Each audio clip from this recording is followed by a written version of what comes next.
Well, Italian soprano Rosa Feola has been creating a sensation on major stages throughout Europe. She's won rapturous praise, singing Gilda in several house debuts at the Bavarian State Opera, Zurich Opera, Lyric Opera of Chicago, and now at the Met. Her first performance on our stage was last Friday, and on Monday afternoon she stopped by the radio booth, and I asked her to tell me what that night was like. It was a special night, really. I'm still thinking about it like a dream, because I was expecting that special day for a long time, quite 4 years, because, I got the contract very long time ago. So I had the time to prepare myself, and that's why I had the joy to feel it in every single moment, in every single musical line, and in every acting moment. So I will remember forever for the most beautiful performance of my life, I think. I understand that you've already had your second performance on the Met stage, because that was like a gala on Sunday night with Placido Domingo celebrating his 50th anniversary at the Met, which is an amazing thing to think about. That must have been very special too. Yeah, because I think special men can create special moments, and that's what happened Sunday night. It was amazing time because of the people joined the dinner with us. We was able to sing around the tables and meeting special people like him. It's such a joy because you can understand why he's a legend. He's a special man, and thank to him to make us feeling the real meaning of the theater. Yeah. I've seen some pictures that some of your colleagues have posted on Facebook already of everybody dressed up, and all the singers that are in the house right now. Many of them were there. And I understand you've enjoyed seeing people in the elevator that you recognize from the opera stage too. Yeah. Yes, it's amazing. Here you go around and you meet special people, people that I've only seen in videos on YouTube or some, other DVDs, and you met them in person. You say, oh, but you're real. Hello. How fantastic it is. So who did you meet in the elevator? Oh, a lot of people. First of all, I have to say that meeting Renee Fleming, it's something that I've never, wow. I was frozen in front of her, and I spent a few minutes to put a word after another to ask, can I take a picture? Oh, nice. Oh, good for you. Renee Fleming gave you shivers. Sweet. That's She's lovely. amazing. Now, I understand your relationship with Placido goes way back because you were one of the winners of his Operalia competition a few years back. Yeah, it was 9 years ago. And exactly the same time. It was the 4th of May. Yeah. Wow. Jonathan Friend reminded me that. And because he was also in the jury, And it was at La Scala, so big theater, a big competition. And after many years, he told me, how Rosa, how are you? It's been a long time, but it seems that just the week before we met, he's amazing also for this reason. Yeah. He can remember every singer who's ever entered his competition, and he will come up here and tell us about that. They're all singing at the Met now. Yes, that's the way he and is. you told me, but is it your first time? I thought you have sung here before. Why not? Nice. So let's talk about Gilda a little bit. What makes Gilda a good role for you to make a debut in the house? I've sung this character many, many times. So I had the possibility to grow up with her. Production by production, you can add some or many details as you want, as much as you study for it. And I had the opportunity to study a lot on this character. So I was prepared to be calm and to be relaxed on something that I knew very well. So this was something very lucky for me. That was that role. Yeah. So tell us how you see Gilda, this young woman. So Gilda is a young woman, as you say, but she had a special life because she was closed in a monastery, and so she didn't have the opportunity to learn enough about life. What I could put in this new production, not new production, modern production, I mean, was some modern movements, some modern thoughts. The modern thoughts that I put in this production is that she's independent and she can decide for herself. At the end of the opera, she decides for herself to die because of the independence. She wants to be free. She didn't like what she had, so she's free to decide that death is better than life. This is something very strong. I don't have the possibility to judge if it's something convenient or not, but she knows what she's doing. And this is a very strong character, I think. So you're talking about the ideas you've added in the 1960s Las Vegas production here at the Met? Yeah, it's something that I think all the time about her, but especially from this Las Vegas time, modern time, I could add this kind of independence. An independent American teenager in Las Vegas. There you go. So how would you describe the relationship between Gilda and Rigoletto? Rigoletto doesn't want to listen to her. That's why she's a little bit frustrated.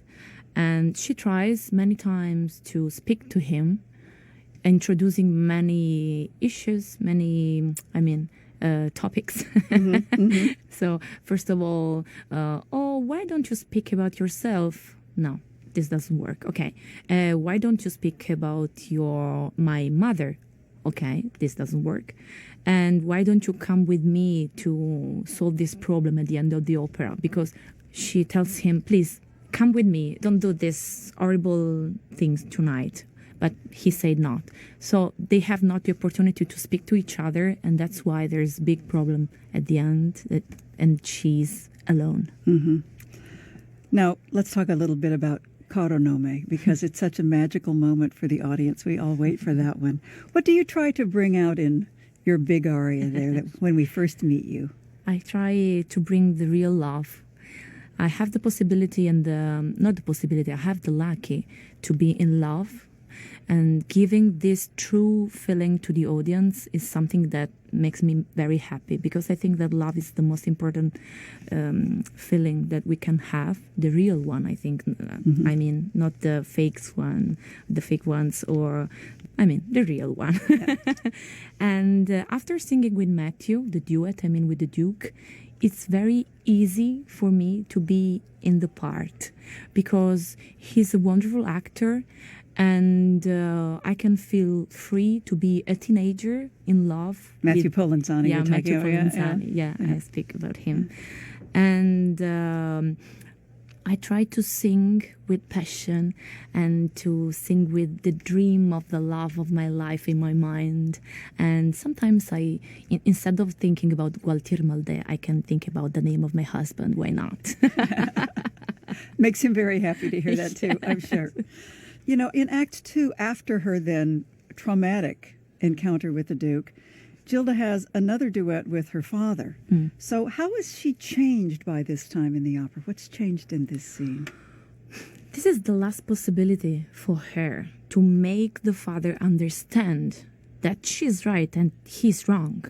So that's why she becomes very angry, very powerful. And that's why also the music changes. It's not anymore the soft and very sweet moments of the first act, but it's also the triplets, ta-da-da-dun, ta-da-da-dun, ta-da-da-dun. It's not calm anymore. She's nervous. And that moment is the moment that she has to take the father away from that big problem, because she thinks that she can do whatever she likes. Very hard. But also the high note at the end, it's a kind of desperate high note to please let us finish this bad story. So this is an ongoing conflict between Gilda and her father. Yeah. And they're both stubborn and nobody will give in. Can you describe what the vocal challenges of singing Gilda are?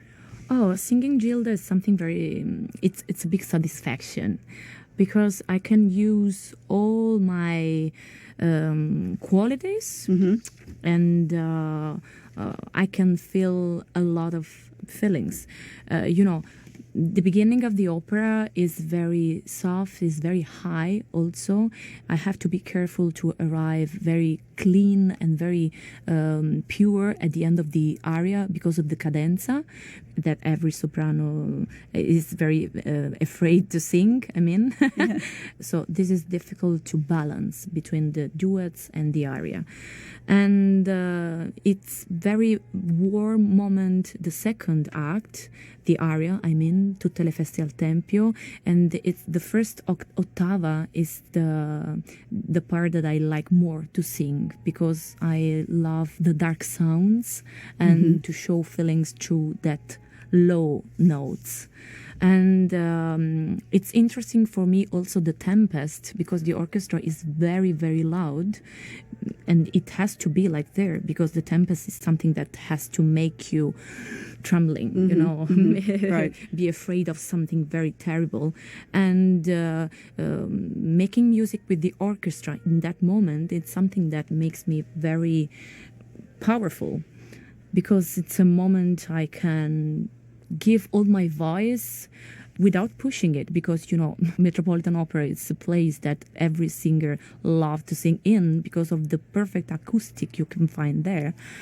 And so I was very comfortable to sing every note from the lower part to the highest because everything was very perfect. You can hear yourself on this stage, can't you? It's kind of amazing. Yeah, you can hear the sounds going and coming back and everybody singing around you and also the orchestra.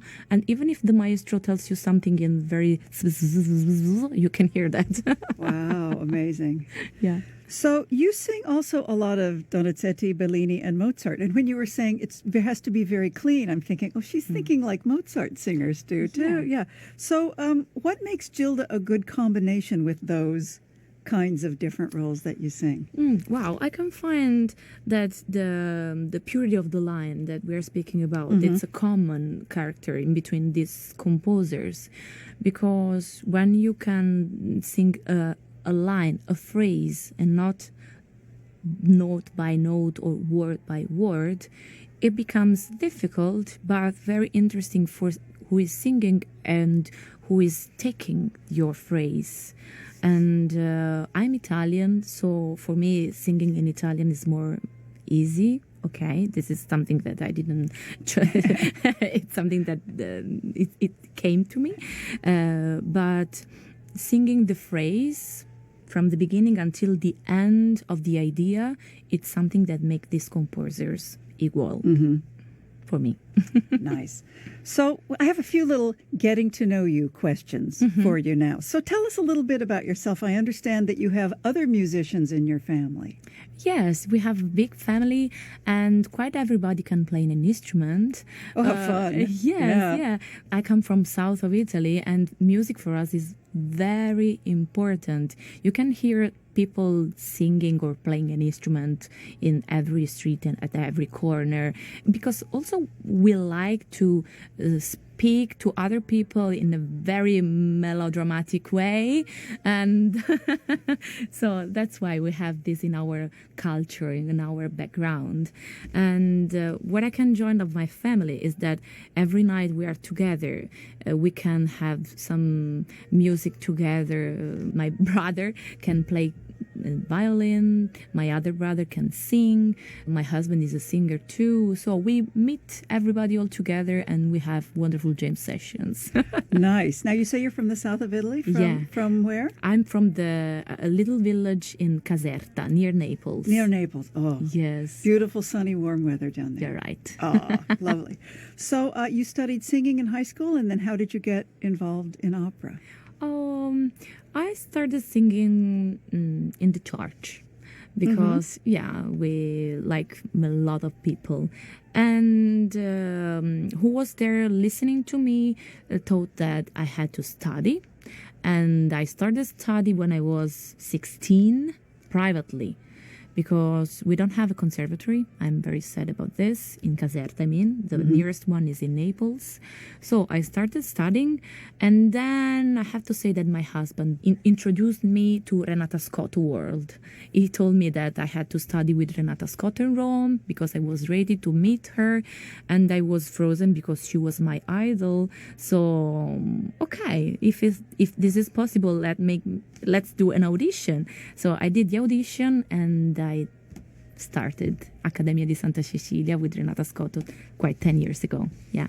We love Renata. I know. Everybody loves her. She's so great. She's been our guest on the radio. She's been our guest on our opera quiz. And we love her and she loves us, we think. I mean, she has been here quite many times. She loves you very much. Oh, she's great. We was in touch last week, and she told me that she would like to be here, but she's in Italy and now she's not able to come. Maybe next time. Yeah. Now, I understand you got to try on one of her costumes. Did I hear that? Yes. Yeah? Yes. For Domingo Gala, I had this, oh my God, wonderful dress from Adriana Lecouvreur of quite 30 years ago. And when I saw the name inside of the dress, it was written Scotto. I was shocked. I was shocked because I had the possibility to wear it, and I have a big picture, and then now I have to put in my apartment, very big. That's great. Did you work on Gilda with her? Yes, sure. Yeah. Can you remember some of the things she told you about Gilda? Yeah, I always say that we spoke a lot about the end of the opera, about the purity of the character, because also until the end of the opera, she's so pure that the line of the death is very clean and is like a simple line, but very, very pianissimo, as much as pianissimissimo that you can. She told me, pianissimissimo. Yeah.